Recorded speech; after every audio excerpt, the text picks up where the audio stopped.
to start. At least open it up a little bit.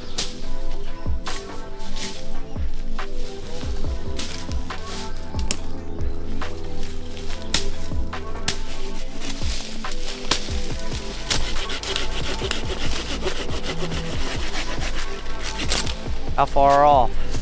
Right here.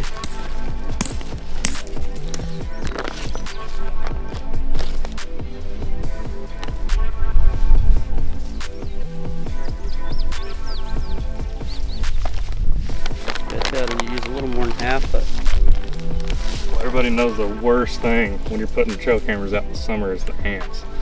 And what we like to do is put a little cloth right here behind the bracket, just with some kind of, soak it with some kind of ant repellent, and it usually helps a lot. We come back and there's usually no ants whatsoever, so it's a huge game changer.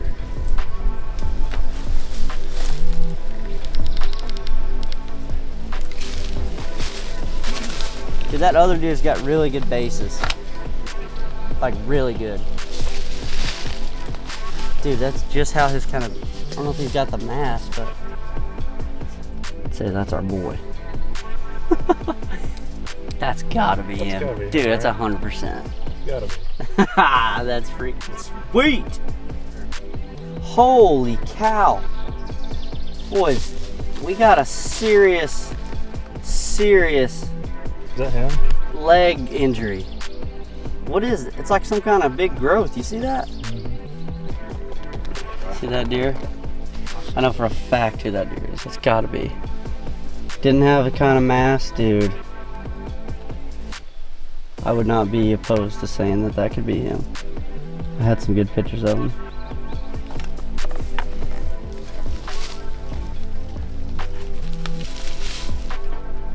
Oh, do we have that wire cord? Pretty sweet little thing Cuddelink just came out with in the last year or so. It's actually a metal wrapped cord, because if you're like us, raccoons and squirrels tear up every single power cord. So I'd like to see them try to get through this thing. They might break a tooth off, so we're gonna replace all of them. We've got a bunch of them. A very worthwhile investment. Those are sweet, dude. Can't twist either.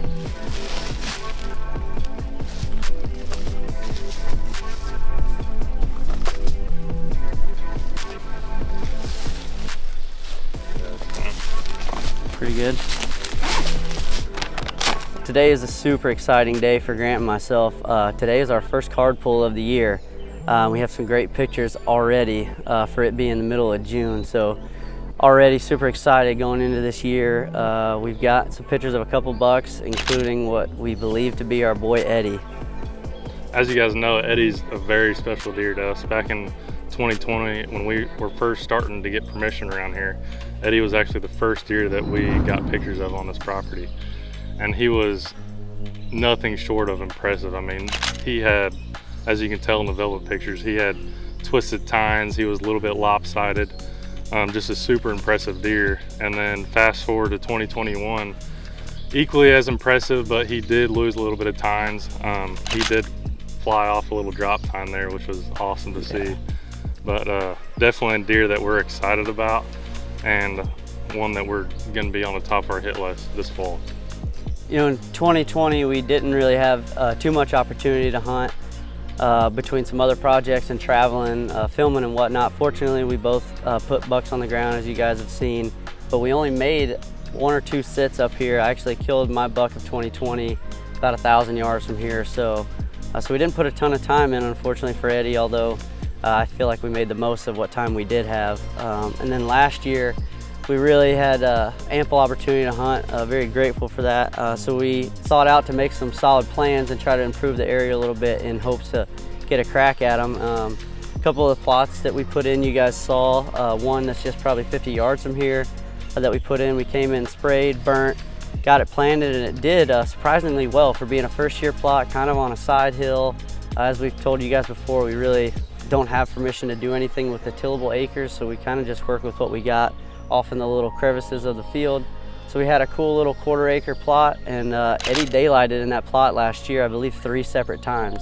Unfortunately, neither of us were sitting here to be able to be a part of that, but super cool to know that he spent some time on here in the fall, at least in the intermediate area. I don't believe in 2020 he really spent that much time, and so it's exciting to see him kind of core up what we believe pretty close, and so that makes us even more hopeful for this coming year. So this year we're going to still do the same plots. We're going to do one on the north side of the road, which is just right here, and then another one on the south side of the road. And we've been kind of hitting at the landowner a little bit to kind of add in some more food, and Max and I have talked a little bit. No matter what it costs, we're gonna try to make it a point to create more food here this year.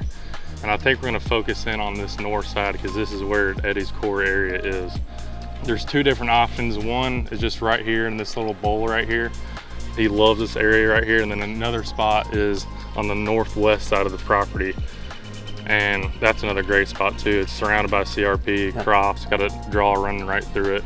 Another great option. So really excited about adding more food to this property, and I think that's going to help the chase for Eddy a lot. Yeah, no doubt. Not only is there Eddy on this farm, but as you guys have also seen in the past, this little spot right here is home to several really great deer. Some deer that we hunted a few times last year, didn't really have much for encounters, but we've got deer like the tall brow. There was a deer that we believed to be 4 last year with a split 2 and a split brow, and several other really good bucks, a lot with incredible potential that were younger and some that were already mature that we're super excited to see back this year. I believe we may have already got pictures of this deer we're calling the tall brow deer. I'll show you guys the pictures here and let you decide for yourself to see if that's him. From my best guess, from Grant and I just looking at it briefly from pictures last year to this year, I think it could definitely be him. So several deer of all age classes that we're really looking forward to seeing back this year. So we've got some mineral out here. We got one camera out, and we're gonna head off, get a couple more cameras out, try to make a final decision on where we wanna leave food if that is the opportunity given this year. So super excited about the upcoming season, beyond thrilled to have Eddy back on camera, and looking forward to see who else shows back up.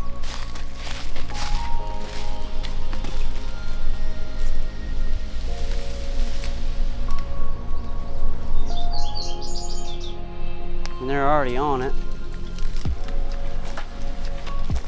Get her down a little.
Definitely a huntable tree right there.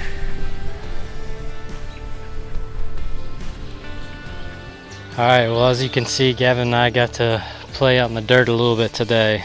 It's the first week of June, and among the 1,000 other things on the project list is getting plot screen in the ground. This first half of June is usually a good time frame to plan. I think the latest I've done is the end of June.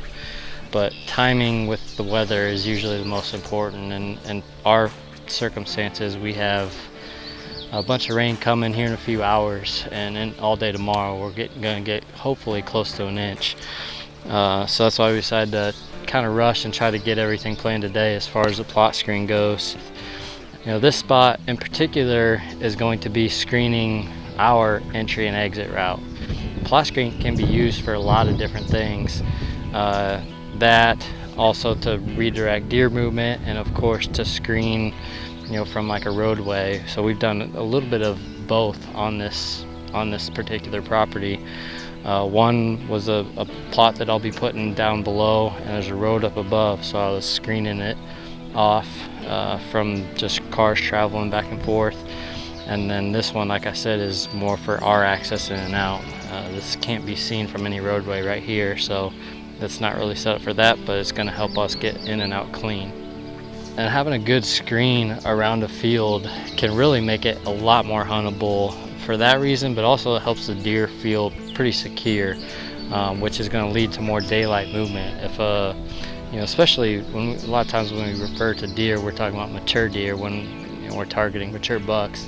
But they're going to feel a lot more comfortable coming into a spot that's going to feel a little more secluded because of the plot screen, rather than waiting till later at night to move to get out in the open. When planting screens, one of the biggest keys is to not overseed, and you have to do a little bit of math to make sure you don't do that.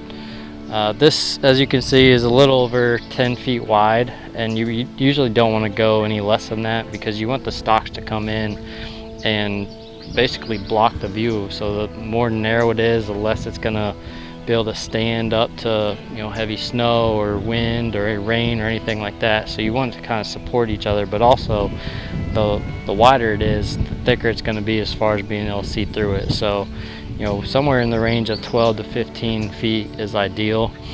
And the number that I always remember in my head to be able to calculate how much seed to use is a 15-foot wide strip, and this is an estimate, but about a 15-foot wide strip by half a mile is 1 acre. And so if you just kind of backtrack from there, for example, this strip that I'm doing right here is about 55 yards. So I can take that half a mile figure, break it into yards, and then get back to my number to show me exactly how much seed I should be using on this 55 yard by 12-foot strip, 12 to 15-foot strip. The reason you don't want to overseed is just because you're going to get thinner stalks. You're just not going to get as healthy of stalks if you overseed. This isn't like clover or something like a smaller seed. These stalks need some room to grow. So don't overseed your plot screen, and kind of use that figure to be able to decide exactly how much seed you need in a specific location.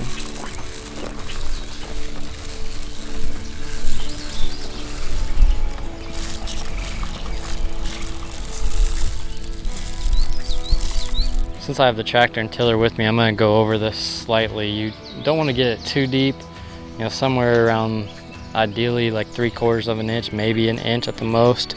So I'm going to go over lightly with the tiller, just cover it up, but tonight's rain should help a lot. In this spot, as you can see, I have it kind of teed off here. So I have this stretch of plot screen that I just seeded that runs parallel with the field. This is going to be beans. They're just starting to germinate.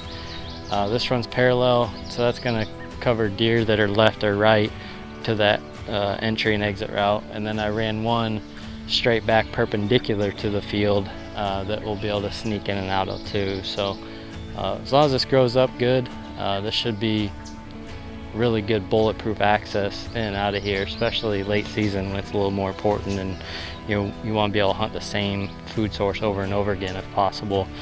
This will help a lot with that. All right, ready for the rain now, or at least for the plot screen. I wish I had another 24 hours of working. There's still a lot that I'm trying to get done. I'm still trying to get some beans planted. Planted just under 2 acres yesterday, just using the Kubota and pull behind disc. Took a while, but it was good to get those on the ground. But there's some more up the hill here that I'd like to get done. Just not gonna happen today. So the list never ends, but it's crazy. It's June already. The deer are starting to put on some pretty good growth antler wise. So always a fun time of year, just a lot of work to do and prep for the upcoming fall. They'll be here before we know it. Well, yesterday I talked about different kinds of plot screen, and I was putting in basically a mix of some sorghum, some Sudan grass. Some people use Egyptian wheat. One other option that I planted probably about a month and a half ago on a few different properties is this miscanthus, and so this is about a month and a half growth. It's actually looking pretty good. I got 3 rows of them right here, and then each plant or each rhizome was planted about 18 inches apart. And so a few of them are getting up there in height already, which is good to see.